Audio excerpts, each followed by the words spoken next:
একদিনে এক সারিতে মানে এক লাইনে ছখানা গ্রহ।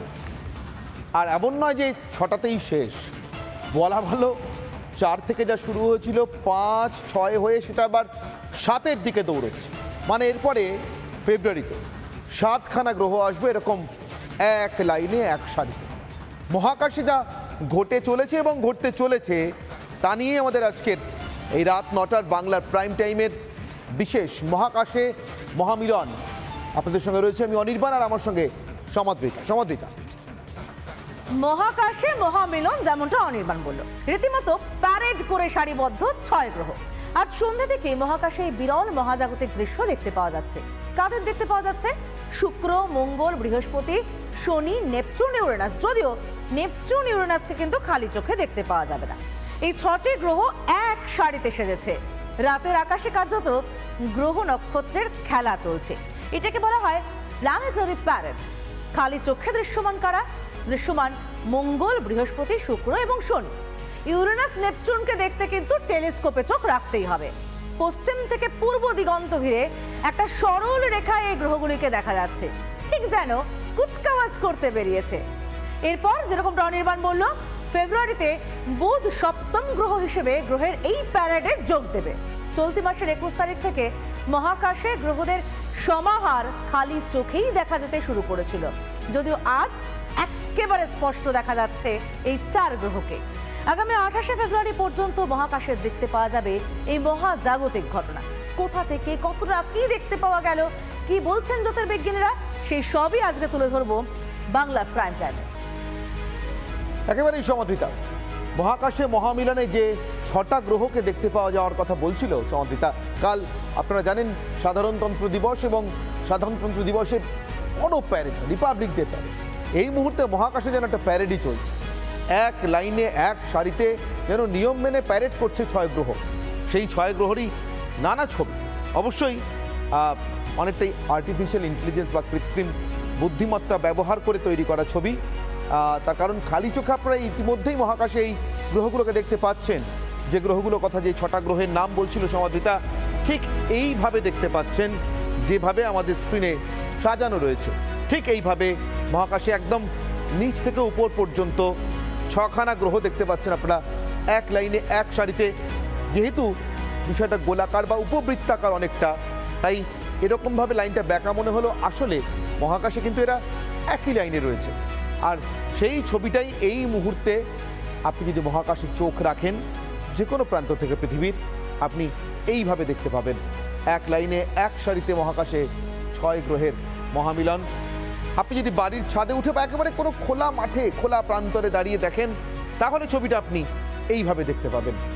এক লাইনে এক সারিতে 6টা গ্রহের ছবি এইভাবে দেখতে পাবেন যে কোনো খোলা প্রান্তরে, বা আপনার বাড়ির ছাদ থেকে যদি সত্যিই আকাশটা একদম পরিষ্কার স্বচ্ছভাবে স্পষ্টভাবে দেখা যায়। শহরে দেখার সুযোগটা খুব কম, বিশেষ করে এই দূষণের যুগে, কিন্তু যদি দেখা যায় তাহলে আপনি এভাবে দেখতে পাবেন। আর অবশ্যই তার একটা অন্যতম শর্ত, মহাকাশ দেখার যেটা শর্ত, আশপাশে আলোর তীব্রতা, কৃত্রিম আলোর তীব্রতা একটু কম হতে হবে, তাহলেই আকাশটা একদম স্পষ্ট করে দেখা যাবে। বিড়লা ইন্ডাস্ট্রিয়াল টেকনোলজিক্যাল মিউজিয়ামের ছবি ধরা পড়েছে। প্রচুর আগ্রহী মানুষ গিয়েছে, মহাকাশ প্রেমীরা তো গিয়েছেন, খুদেরা গিয়েছে যাদের মহাকাশ সম্পর্কে প্রচুর আগ্রহ। টেলিস্কোপে চোখ রাখতে তাদেরকে দেখা যাচ্ছে, এবং তারাও চাইছে আরেকটু স্পষ্ট করে, আরেকটু ভালোভাবে, এবং আরেকটু ওই হাতের কাছে পাওয়ার মতো আর কাছাকাছি এনে দেখতে এই ছবিটা মহাকাশে মহামিলনটা ঠিক কীভাবে ঘটছে এই মুহূর্তে। দেখুন সেই ছবিগুলো আপনারা দেখতে পাচ্ছেন, উৎসাহী মানুষের ভিড়, তাদের আগ্রহ, অবশ্যই কিছুটা উদ্দীপনাও তো বটেই, কৌতূহল কিভাবে সম্ভব হচ্ছে এটা। বিড়লা ইন্ডাস্ট্রিয়াল অ্যান্ড টেকনোলজিক্যাল মিউজিয়ামে বিজ্ঞানীরা তাদেরকে সেটা বুঝিয়ে দেওয়ার চেষ্টা করছেন, জ্যোতির্বিজ্ঞানীরা বোঝাচ্ছেন, বিশেষজ্ঞরা বোঝাচ্ছেন মহাজাগতিক এই ঘটনাগুলো সম্পর্কে। মহাকাশের 6টা গ্রহের এক সারিতে চলে আসা কেন, কিভাবে, সে সম্পর্কে বিস্তারিতভাবে, এবং মানুষ আগ্রহ ভরে সেটা শুনছেন, আর মাঝে মাঝেই টেলিস্কোপে চোখ রাখছেন আরেকটু কাছ থেকে, আরেকটু বড় করে এই মহাজাগতিক এবং বিরল দৃশ্যটার দিকে নজর রাখার জন্য। কি বলছেন বিজ্ঞানীরা, আসুন শুনেন। প্রত্যেকটা সোলার সিস্টেমের গ্রহ আমাদের এক্লিপ্টিক যেটাকে বলি, সূর্যের যে কক্ষপথ সেই প্লেন বরাবরই থাকে। ফলে যখনই তারা আকাশে উঠবে এই প্লেনেতেই থাকবে।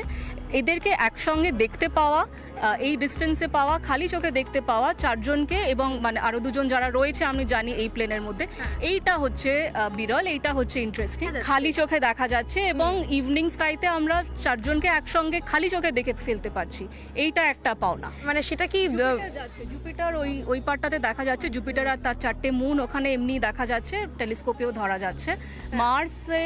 মার্স আর স্যাটার্নটা ক্লাউড কাভারের জন্য এই মুহূর্তে দেখা যাচ্ছে না। ইনফ্যাক্ট লাস্ট 3 দিনও আমরা ওদের দেখতে পাইনি। প্রথম যেদিন আমরা স্টার্ট করেছি 21 এবং 22 আমরা তাদেরকেও দেখেছি, লাল রঙের মার্স এবং স্যাটার্ন সাইডওয়েজ টিল্ট করে তার রিং এর সমেত, সেটাও আমরা টেলিস্কোপে দেখাতে পেরেছি, দেখতে পাওয়া যাচ্ছে। এবং ওখানে আমরা বৃহস্পতিটাকেও দেখানোর চেষ্টা করছি, কিন্তু যেহেতু আকাশ খুব মেঘলা রয়েছে যার ফলে আমরা আশা করছি যদি আরেকটু ক্লিয়ার হয়ে যায় হয়তো আমরা স্যাটার্নটাকেও দেখাতে পারবো। আচ্ছা, আকাশ মেঘলা থাকার কারণে কি দৃশ্যমানতা একটু কমে গিয়েছে? অবশ্যই, কারণ আমরা যেটাকে দেখছি এখন ভেনাস, সেটা তো খুব চকচক করে, মানে ওটাকে আমরা তারা হিসেবে কনসিডার করি, কিন্তু সেই জায়গায় এটা এখন যথেষ্ট ফেন্ট রয়েছে। তো আমরা এক্সপেক্টেড যে আকাশটা যথেষ্ট এখনো মানে ঘোলাটেই রয়েছে, মানে মেঘলা রয়েছে, কিন্তু যদি আরেকটু পরে হয়তো ক্লিয়ার হয়ে যেতে পারে তখন আমরা স্যাটার্নটা দেখতে পাওয়া যাবে।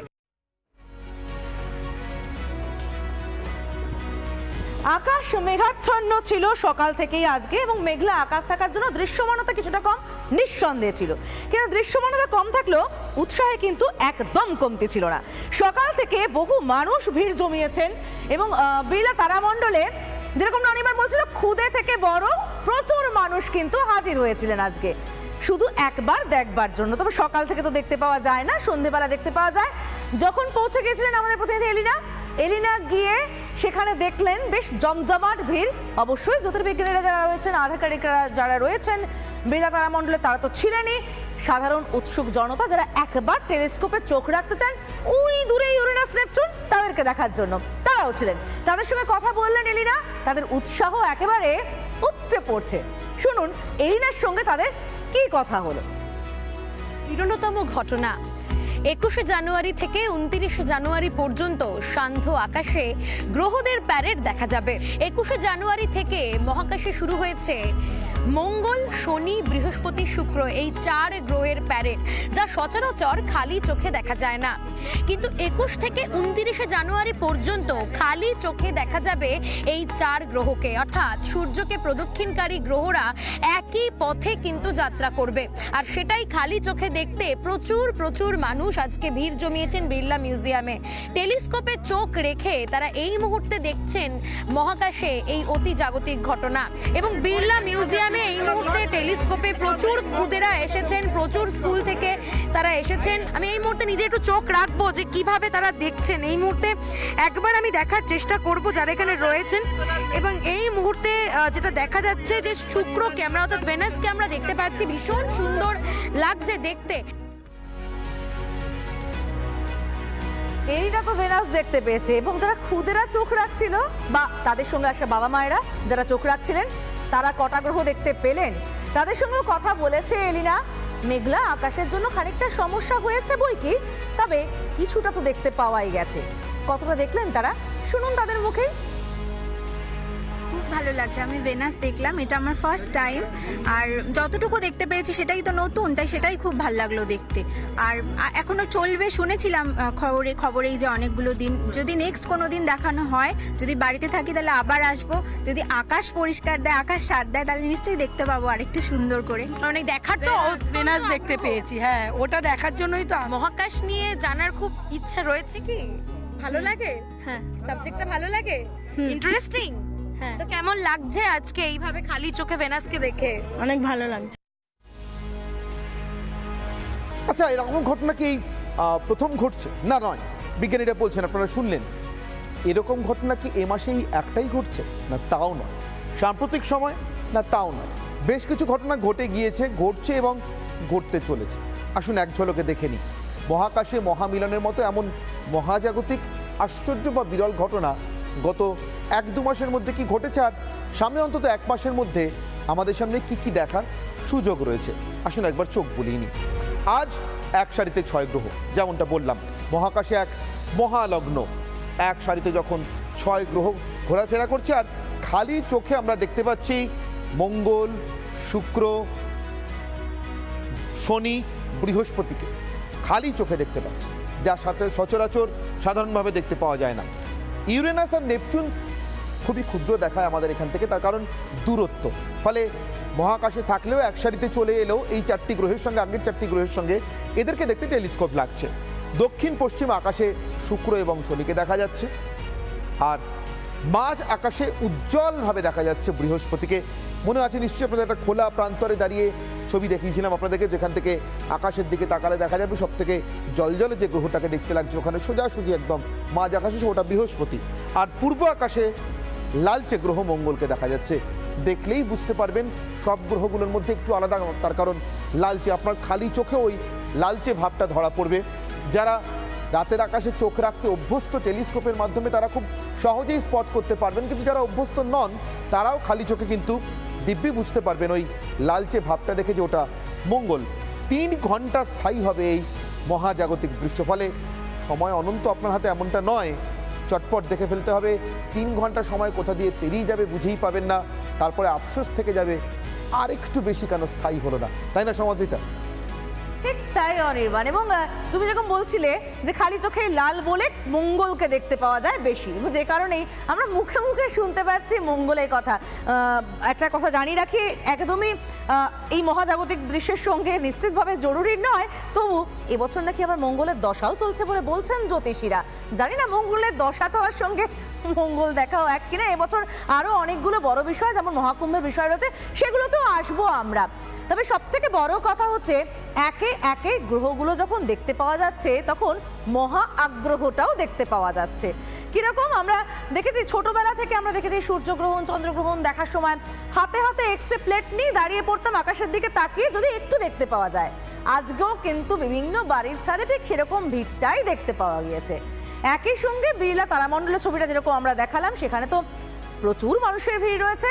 মহাকাশ বিজ্ঞানী সন্দীপ চক্রবর্তী, তার কাছেও গিয়েছিলাম আমরা, তাকেও জিজ্ঞেস করেছিলাম যে ঠিক কটা গ্রহ দেখতে পাওয়া যাবে। বিভিন্ন জায়গা থেকে শুনতে তো পাওয়া যাচ্ছে, আচ্ছা মহাকাশ বিজ্ঞানীর মুখ থেকে ঠিক শুনে নেওয়া যাক কটা গ্রহ কদিন কোথায় কিভাবে দেখতে পাওয়া যাবে। শুনুন সন্দীপ চক্রবর্তী কি বলছেন। এটা খুব একটা হিস্টোরিক ব্যাপার, তার কারণটা হচ্ছে আপনি সবাই এক একজন এক একটা স্পিডে ঘুরে যাচ্ছে বটে, কিন্তু একই ফটো ফ্রেমের মধ্যে চলে আসছে সবাই কোনো না কোনো সময়। সেই কারণে এটা খুব একটা হিস্টোরিক, এবং আমার মনে হয় মানুষের যারা যারা আকাশ গেজ করতে ইন্টারেস্টেড তাদের কাছে এটা ডেফিনেটলি খুব ইম্পর্ট্যান্ট টাইম।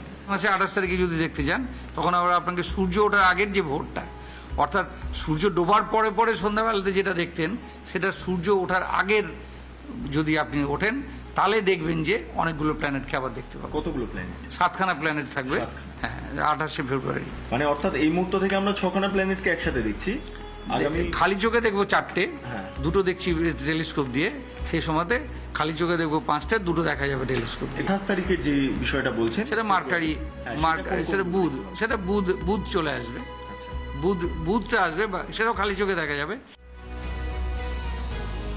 আর এই গ্রহ নক্ষত্র দেখা আজকেই শুরু নয়, আজকে শেষও নয়, কিন্তু শুরু কোথায় হয়েছিল আরো কদিন দেখতে পাবেন সেটা এবার জানাবো আপনাদেরকে একটা ছোট্ট গ্রাফিক্যাল প্রেজেন্টেশনের মাধ্যমে। 13 তারিখ শুরু হয়েছিল। 13 তারিখ প্রথম কি হয়, 13ই জানুয়ারি সূর্যকে অতিক্রম করে G3 অ্যাটলাস ধূমকেতু, সেটাও দেখতে পাওয়া গিয়েছিল। এবং তারপর আজ 25শে জানুয়ারি, যেমনটা এতক্ষণ ধরে আমরা বলছি, 6টি গ্রহ একেবারে এক সরল রেখায়। কি মেঘলা আকাশ বলে দেখতে পাননি বলছেন?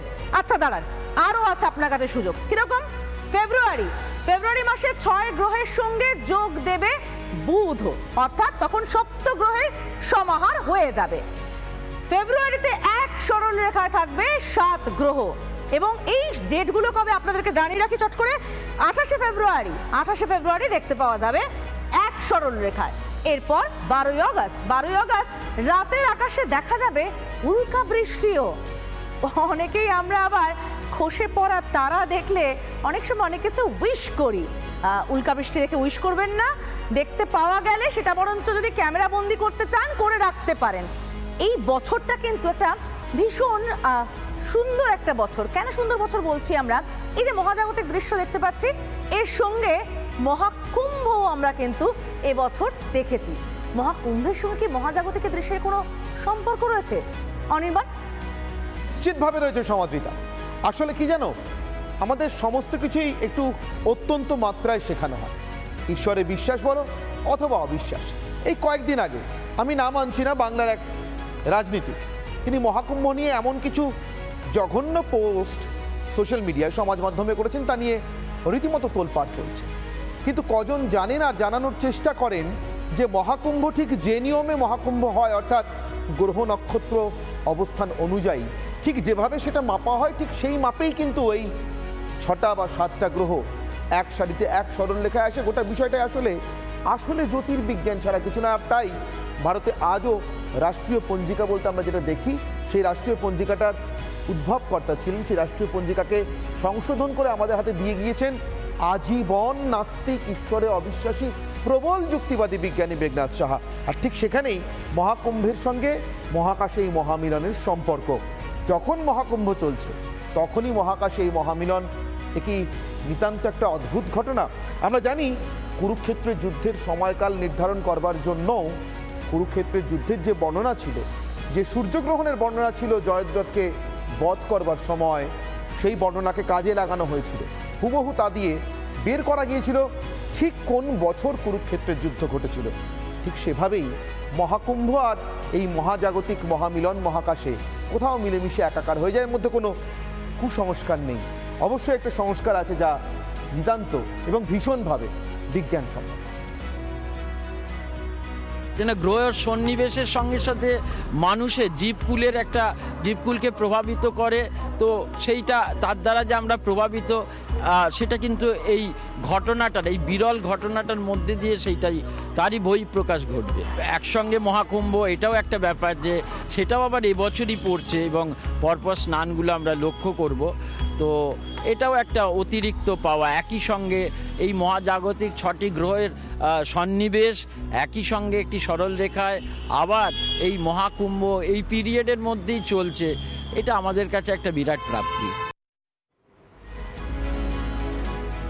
বাংলার প্রাইম টাইম আজ এখানেই শেষ করতে হবে সমন্বিতা। যদিও আপনাদেরকে জানিয়ে রাখি, মহাকাশে 6টি গ্রহের এই মহামিলনের পাশাপাশি অত্যন্ত গুরুত্বপূর্ণ এবং অবশ্যই ভীষণ গর্বের কিছু খবর আপনাদের জন্য রয়েছে সাজানো। একটু পরেই এবছরের পদ্ম পুরস্কার পেলেন কারা কারা। পদ্মশ্রীর তালিকায় 1 নয় 2 নয়, অন্তত 6 জন বাঙালির নাম, একেবারে 6টা গ্রহের মতোই এক সারিতে। সে খবর নিয়ে আমরা ফিরবো কিছুক্ষণ পরেই সমাদিতা। এখন সময় একটা বিরতির, নজর থাকুক রিপাবলিক বাংলায়। নানা ধরনের কন্টেন্ট দেখার জন্য লাইক করুন, শেয়ার করুন আমাদের ফেসবুক পেজ, সাবস্ক্রাইব করুন আমাদের ইউটিউব চ্যানেল। পাশাপাশি অন্যান্য ব্রেকিং নিউজের জন্য অবশ্যই চোখ রাখুন রিপাবলিক বাংলায়।